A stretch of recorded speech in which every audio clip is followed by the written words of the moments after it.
Hello and welcome. This is Michelle from sunny Pueblo, Colorado. I am going to be making keto sausage gravy. Now, I'm actually starting with the sausage. So we're starting with 1 pound of ground pork with a nice fat content. This was from a pig I bought over the summer. And then we are going to need 1 teaspoon salt. I'm electing to use sea salt. A 1/2 teaspoon dried parsley, 1/4 teaspoon rubbed sage, 1/4 teaspoon fresh coarse ground black pepper, 1/4 teaspoon dried thyme, 1/4 teaspoon crushed red pepper, 1/4 teaspoon ground coriander, and 1/4 teaspoon MSG, and I'm electing to use the Ascent.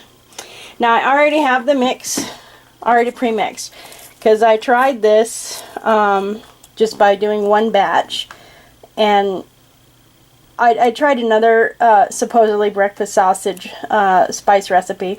I can't have sugar in it because of the keto diet, and so I was looking for a spice mix that didn't include sugar but also tasted close to what I really like, is the Jimmy Dean sausage.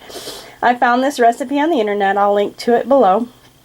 It sounds like it may be from Top Secret Recipes, but I don't honestly know that for sure. So basically we're just going to open up that ground pork and put this mix in and mix it all up and let it sit in my fridge overnight, and tomorrow I'll bring you back and we'll actually make the gravy, which is also delicious. And because I'm keto, I don't serve it over biscuits, although that is a very delicious way to eat it, and if that's what you'd like to do, yes you can. But there's also no flour in this sausage gravy because I can't have grains with the keto diet either. So we'll talk more about that tomorrow when we put that together. I'm going to put you all on pause and come right back when I've got the pork into the bowl and the spices in, and mix it up.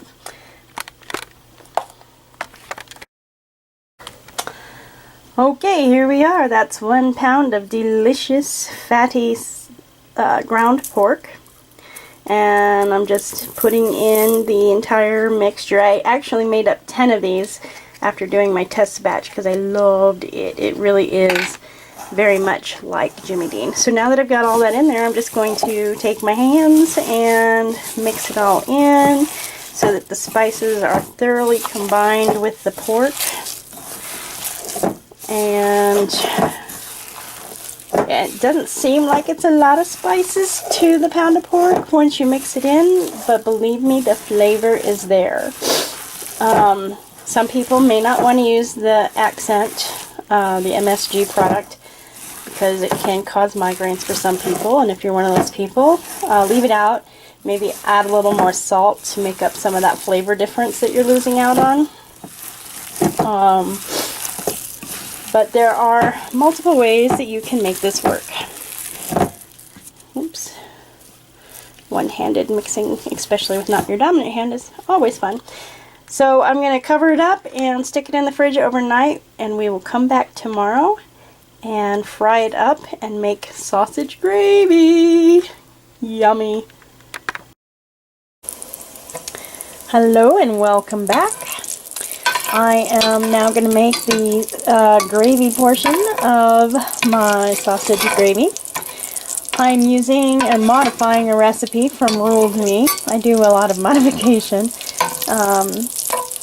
So what the recipe on Ruled Me is going to have a lot more gravy than sausage in it, and I prefer a very meaty gravy instead of a more gravy heavy sausage. Now it did call for butter. I melted bacon fat from making bacon. Now I'm pouring in 2 cups of heavy cream.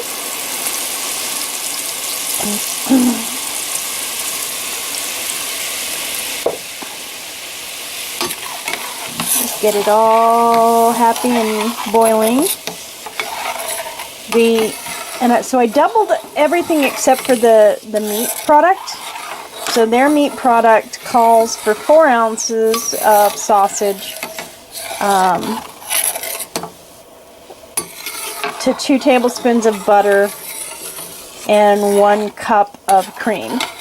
So I'm doing about 4 tablespoons of bacon fat, 2 cups of heavy cream, and a whole pound of sausage. And this is the sausage I made from the lovely pork I got from a local ranch that pasture raises their pork just like Joel Salatin style. And I really, if I were raising pork, I would raise it that way. Unfortunately, living in the city, I don't have that as an option. Now the last modification I'm going to do is it does call for 1/2 teaspoon of guar gum, which is perfectly fine. The first time I did this, I believe I used the guar gum.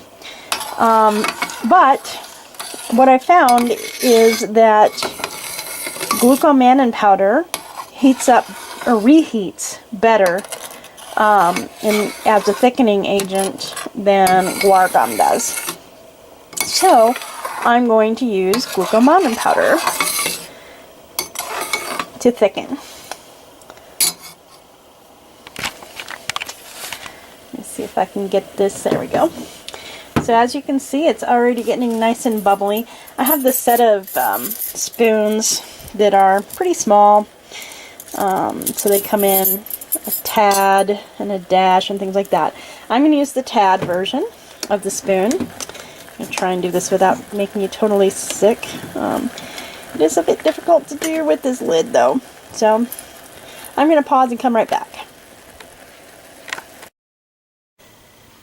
And here we are, scrambled eggs with sausage gravy. That's going to give me about 4 servings of scrambled eggs and sausage gravy, and it is delicious. So I'm looking forward to using up some of my eggs. The chickens are not laying right now because they're molting, and it's the middle of the winter, the beginning of January, and it's really cold outside, so they've decided to go on strike.